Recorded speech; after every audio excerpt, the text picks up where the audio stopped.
Especial Dia das Mulheres. Oferecimento Libresse. Feliz Dia das Mulheres a todas as mulheres que estão nos assistindo, esse dia que é tão especial para nós, mas lembrando que o nosso dia deveria ser todos os dias, porque a gente precisa de respeito, a gente precisa de amor, a gente precisa de cuidado. Então não esqueçam de cuidar e olhar para as mulheres que estão ao redor de vocês todos os dias e não só hoje. Olá, eu sou Suzana Abreu e eu já quero fazer um pedido para você. Já curte, comenta, compartilha, principalmente com uma mulher, que hoje o tema é muito importante. Importante também porque a gente está no mês das mulheres, né? E a gente tem esse mês, não só esse mês, mas todos os outros, para lembrar tudo que a gente já conquistou e tudo ainda que a gente precisa conquistar. E é falando em mulher que eu tenho aqui um convite especial, porque hoje aceitou esse convite de fazer parte aqui dessa entrevista maravilhosa. Tô falando da atriz Evelyn Camargo para falar sobre liberdade. Mas não aquela liberdade com frase pronta, clichê, sabe? Aquela que a gente quer saber do dia a dia mesmo. Ser você mesma sem precisar se explicar, se diminuir ou se encaixar. Seja bem-vinda aqui, Evelyn Camargo. Tudo bem? Tudo bem, muito obrigada pelo convite. Tô muito feliz em participar, principalmente num tema tão sensível e tão significante para mim. Com certeza. Então a gente já começa aqui hoje, já com aquela pergunta assim, hoje, o que mais rouba o seu tempo, né? Porque nós como mulheres estamos sempre muito atarefadas, muita coisa para fazer, para resolver, ainda mais, né, com você que tem tanta coisa para fazer, né? Sendo atriz, sendo mãe influencer, sendo mãe de vários doguinhos, não é mesmo? Conta pra gente. Eu acho que o que mais rouba meu tempo é excesso de tela. Apesar, né, de trabalhar com a internet, mas eu acho que naquela coisa de tentar o tempo todo estar presente em todos os lugares, sabe? Sim. Quando você não consegue ficar numa coisa só, então você tá fazendo uma coisa e você quer acompanhar o que tá acontecendo na internet, o que responderam no seu vídeo. Então acho que isso é uma coisa que rouba um pouco o meu tempo, de tentar ficar atenta a tudo ao mesmo tempo. E pra você, como é que é juntar o seu cotidiano com humor, com influencer, com tudo? Como que isso acabou sendo a sua profissão, né? Acabou juntando duas profissões, né? Tá no palco, tá nas redes sociais. Eu acho que foi uma coisa que foi acontecendo de forma natural. Eu já tenho uma formação artística de antes, né, de fazer teatro de adolescente, né, de curso. Mas a questão do humor, eu acho que veio muito do que eu já fazia na minha vida. Eu sou aquela pessoa que, desde criança, faz piada das próprias coisas, sabe? Uhum. Então, né, por exemplo, eu sou uma pessoa alta, eu tenho 1,75 m. Pro padrão de mulher, eu acabo sendo meio alta. Então, eu falo alto, eu sou alta. Então, tinha aquela coisa de sempre fazer piada comigo mesma. Uhum. Fazer piada com situações que aconteceram em casa. Então, quando a gente foi fazendo vídeo, eu e meu marido, e a gente foi ver que as pessoas tinham identificação com essas mesmas piadas que a gente fazia internamente, e a gente começou a ver que talvez isso não era só uma coisa que acontecia dentro de casa, que acontece na casa de todo mundo e que criava identificação. Então, eu acho que foi acontecendo essa virada automática e a gente viu que realmente funcionava como um trabalho, não só como um hobby, não só como piadinha interna. Começou talvez aí como um hobby, né? E acabou virando Exatamente. profissão. E acabou virando profissão, exatamente. E você encontrou alguma barreira por ser mulher, principalmente no âmbito profissional? Várias. Com certeza. Várias. Eu tenho porque além de atriz, eu sou economista, né? Então eu trabalhava de CLT antes de começar a trabalhar 100% com internet, com audiovisual. E eu já vi as barreiras antes, né? Então, no CLT, eu acho que muitas pessoas se identificam, né? Você sempre ouve coisas do tipo, você é muito nova para isso. Uhum. Você precisa ser um pouco mais madura. Ou se não, você rebate muito. Então, eu já ouvi todas essas coisas. E na carreira com a internet, no audiovisual, eu acho que o contrário, uma questão muito da idade, no contrário do que eu via no CLT, é que a idade na internet, nas redes, no audiovisual, pesa muito para a mulher. Uhum. Então, é uma cobrança muito grande em você sempre parecer muito jovem, sempre com muita estética. Então, eu acho que a gente sofre essas barreiras. E mulher no humor também sofre essas barreiras, né? Porque é muito aquela coisa de que a piada no homem é sempre muito mais engraçada do que na mulher. Sim, e a gente já enfrenta essa questão no dia a dia, né? Ainda mais você que trabalha com audiovisual, com teatro, né? Tá ali presente fisicamente nas redes sociais, no audiovisual, publicidade, né? Então, para você, qual é o maior desafio em cada uma delas, assim, além da gente enfrentar essa questão da idade? No teatro, eu acho que é uma coisa mais visceral, né? Então, por exemplo, eu adoro, né? Como eu falei pra você, eu já tinha uma formação antes, e é uma coisa que faz a gente se sentir viva, você tem aquela emoção de ter a plateia ali, cada vez é uma Sim. coisa diferente, uma reação diferente, então com certeza você tem esse desafio de saber como é que vai ser o público, como as pessoas vão te receber. Cada público é diferente, né? Exatamente. Mas você tem, tanto no teatro como no audiovisual, você tem um ensaio prévio, né? Você se prepara para fazer aquele papel, você se prepara para aquela personagem. E quando a gente pensa na internet, eu acho que o desafio muito grande é tudo em tempo real. Você postou alguma coisa, você já sabe como a sua audiência vai receber aquilo. Você lida com pessoas falando o tempo todo o que elas querem. Uhum. Seja um hate, seja uma coisa boa, seja uma informação externa. É tudo muito real time. Então, eu acho que esse é o grande desafio da internet. Você precisa estar muito ligado o tempo todo e esperando muito essa aprovação do público 24 horas por dia. Já teve algum hater, assim, que você se lembra que você acabou excluindo um post, que você ficou muito abalada com isso, ou não? Eu acho que já. De excluir post, não tanto porque, apesar de tudo, eu sou uma pessoa, tanto eu como todos os perfis aqui de casa, a gente tem pouco hate, porque é um conteúdo mais family friend, vamos dizer assim. Mais leve, né? Mais leve, Mas tem pessoas que fazem comentários ácidos, mas eu acho que a mulher, ela acaba recebendo comentários muito relacionados à aparência. Sim. Que eu vejo, por exemplo, que o Léo não recebe tanto. Seja da voz, do jeito de falar, você tá forçando. Então, são coisas que às vezes mexem em alguns lugares na gente, que eu sinto que é sempre mais ácido para a mulher. Sim, até porque um exemplo que, sei lá, passou pela minha cabeça agora, né? Talvez o Léo, quando posta alguma coisa que mostre a mão, não vão reparar na unha, mas se a gente tiver Exato. com a unha um pouquinho já, né? Tirou um pedacinho ali, já vai falar, olha, ó, ela não fez a unha, ela não se cuidou, ou ela não passou uma base. Exatamente. Não, é aquela coisa de qualquer foto que você posta, tem uma análise diferente, tem os comentários do, tá grávida, porque às vezes, né, você tá meio inchada, você vai menstruar, vai acontecer alguma coisa. Então, sempre tem mais comentários pra mim. E relembrando esse tempo de infância, Evelyn, quando você pensa em liberdade, qual é a primeira cena que vem na sua cabeça quando você lembra esses momentos? Eu acho que a primeira cena que vem na minha cabeça, eu sou filha única. Ai, me identifico. Então, eu era uma criança que aprendeu muito a brincar sozinha. Né? Porque, querendo ou não, meus pais saíam para trabalhar, eu lembro, eu sempre ficava com alguém, mas com criança não tinha muito, né? Eu vejo as minhas primas, por exemplo, que tinham irmãos ali, ficava todo mundo junto. Eu era uma criança que tinha que fazer as coisas, né, sozinha, assim, de criança. Então, eu acho que liberdade, para mim, de criança, era isso. Era eu fantasiar, eu criar todos os cenários, todas as histórias na minha cabeça e brincar comigo mesma, sabe? Me aceitando do jeito que eu era como criança. Sim. Eu acho que isso é a liberdade. Era você que era a boneca X, a Y, a Z que respondia pra X. Eu fazia todas as personagens. Me identifico.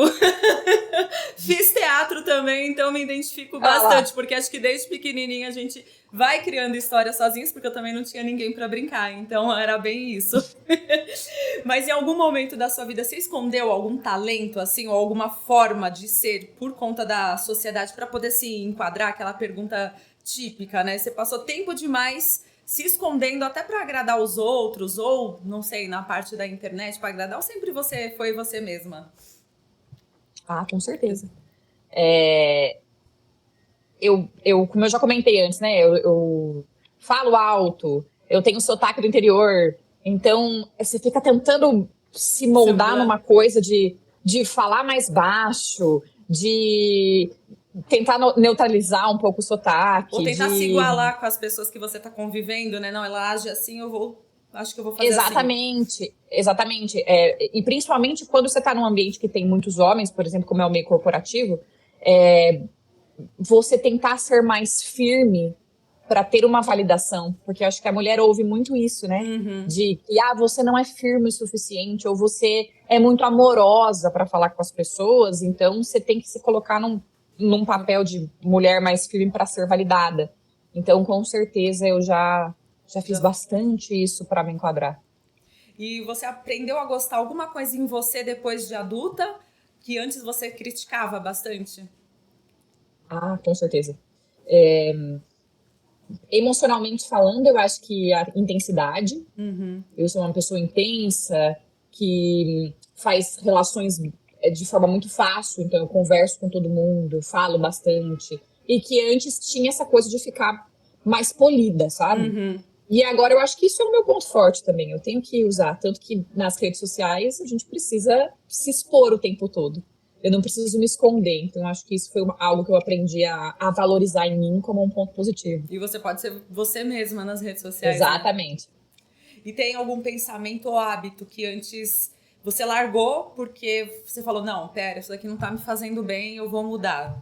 Pode ser em qualquer âmbito, assim. Eu vejo que você sempre foi também muito de esporte, de vida, né? Você gosta dessa parte lifestyle, né? Eu acho que o modo como eu vivo a minha vida hoje, ele reflete muito nessas decisões, por exemplo, de tentar me priorizar acima do trabalho, acima de outras coisas, porque antigamente eu tinha isso de que o trabalho estava sempre em primeiro lugar, aí a gente vai sofrendo as consequências, né?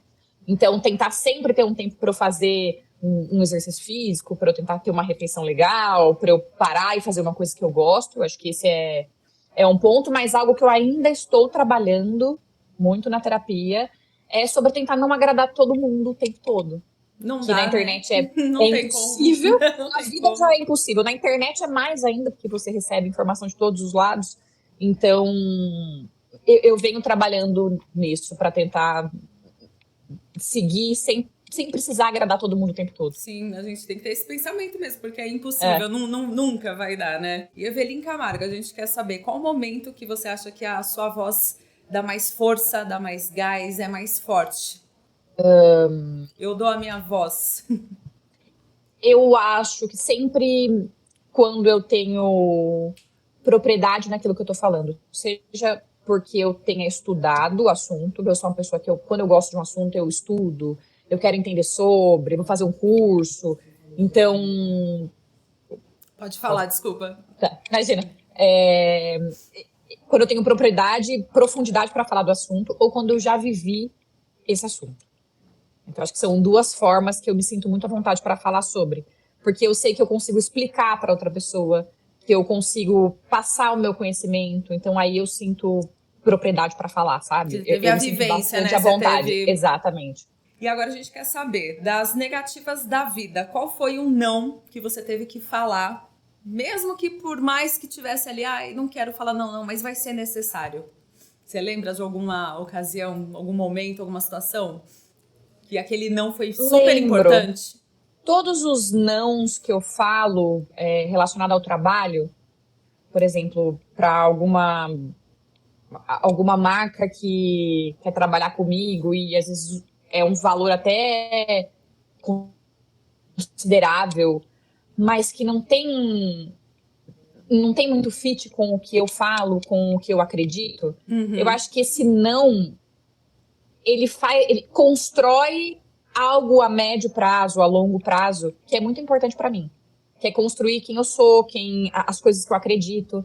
Então, seja desde o meu primeiro trabalho até hoje, sempre que você fala não para uma coisa que não condiz com aquilo que você acredita, eu acho que você na prefere hora evitar, você assim, tivesse... e não fazer. E se eu tivesse aceitado... mas eu acho que isso no longo prazo faz você ser definida por quem você é, sabe? Então, pelo aquilo que você acredita. Isso é muito importante para mim. Isso é muito importante porque passa a verdadeira pessoa, né? Que você é no que você acredita, nos seus conceitos e nos seus valores, né? Exatamente. E sobre o seu tempo consigo mesma, se você pudesse comprar 2 horinhas a mais por dia, que eu acho que você precisa, assim como todas nós. O que você faria com essas 2 horas a mais no seu dia? Muita coisa. É. Não sei, eu tô aqui na cabeça. Mas eu acho que... Na sua cabeça, acho que eu faria a unha, acho que eu não sei, calma. Mas eu acho que seria alguma coisa relacionada ao autocuidado. Porque por mais que eu tente me priorizar, às vezes falta coisas, né? Então, por exemplo, como eu falei, eu gosto muito de estudar. Talvez eu leria mais, talvez eu tiraria um tempo para fazer algo relacionado a mim, sabe? A mental, seja fazer uma unha, seja fazer uma massagem, até mesmo criar sem ter aquele compromisso de que você tem que entregar alguma coisa. Eu acho que às vezes a mente da gente funciona quando você tá nessa caixa do nada, sabe? Sim, precisa, talvez, né, fazer uma coisa fora da caixinha para que o cérebro também dê aquele reiniciar, né? Eu acho que isso é muito importante. E hoje o que mais rouba o seu tempo e o que devolve o seu tempo? O devolve a gente já tá meio que respondido, né? Seria fazer essa parte aí que raramente você consegue, até porque como mulher a gente sabe que a nossa vida é corrida, acaba priorizando as pessoas ao nosso redor, né? E acaba muitas vezes se esquecendo, né, de si própria, né? Então o que mais te rouba o tempo hoje? Roubar o tempo, eu acho que como a gente já tinha comentado, né, essa questão do excesso de tela e do excesso de atenção o tempo todo em tudo, porque aí você não consegue focar, né, você fica o tempo todo tentando saber o que está acontecendo em todos os lugares e tentando ter controle de tudo, que é humanamente impossível ter controle de tudo. Eu acho que isso rouba o meu tempo, que a gente fica com aquele pensamento de ansiedade, né, o que será que você está fazendo uma coisa pensando em outra, então você não consegue parar e fazer uma coisa de cada vez, então acho que esse é um ponto. E que devolve, eu acho que tudo relacionado a esse autocuidado mesmo. Por exemplo, quando eu consigo tirar um tempo para mim, para fazer uma coisa que eu realmente gosto, devolve. A qualidade do meu tempo, assim, é completamente diferente. E isso é muito importante. Você, né, como mulher, como influencer, como atriz, como tudo que a gente já falou, deixar essa mensagem, né? Como você citou várias vezes, do autocuidado, colocar a saúde também, né, como prioridade para nós, porque a gente, é aquilo que eu falei, né, a gente acaba colocando tantas pessoas, né, como prioridade e acaba se esquecendo, e você, como porta-voz disso, é muito importante falar e lembrar para quem vai nos assistir, nos ouvir. Com certeza, porque se a gente não tem saúde, se o nosso corpo, se a nossa mente não tá bem, a gente não consegue fazer mais nada. Então, com certeza, a gente precisa estar com disposição, com vontade de fazer, então você precisa estar bem. Eu acho que esse é o primeiro ponto de tudo. Às vezes a gente acaba aprendendo isso na dor e não no amor, mas com certeza esse é o meu primeiro conselho. Legal demais, muito bom. E qual mensagem a Evelyn de hoje diria para a Evelyn lá quando era criança, adolescente? Que os sonhos dela não são bobagens que ela precisa esconder. Que é possível viver daquilo que a gente ama. É claro que é difícil, mas que o tempo coloca tudo no lugar. Então, acho que essa seria a mensagem de mim, para mim. Que eu tinha essa coisa, né, de trabalhar com teatro, de ser atriz. E olha só, depois de tanto tempo, a vida me trouxe de novo para isso. E que tudo eu sou muito grata. Tudo tem o seu tempo. Exatamente. É não desistir e acreditar, né? Exatamente. Então, a gente agradece muito, Evelyn, pela sua participação hoje. Quando uma mulher fala com tanta coragem, com tanta seriedade, com tanta verdade que você passa pra gente, muitas outras mulheres que vão estar nos assistindo também vão criar essa coragem, vão gostar de ver essa força que você tem. E a gente com certeza está ajudando aí a outras pessoas, a outras mulheres a ser quem elas realmente são. Obrigada pelo convite. Eu espero realmente que isso com certeza é uma coisa que todas nós queremos, né? Que a gente consiga ser nós mesmas. Com certeza, essa é a mensagem aqui de hoje. Muito obrigada pela participação. Já vou pedir novamente para você que curtiu, comentar aqui, compartilhar essa entrevista com a Evelyn. Muito obrigada, viu? Tudo obrigada, de bom para você. Para você também. Tchau, tchau. Tchau, tchau. Obrigada. Aqui com a Rádio Disney. Você assistiu Especial Dia das Mulheres. Oferecimento Libresse.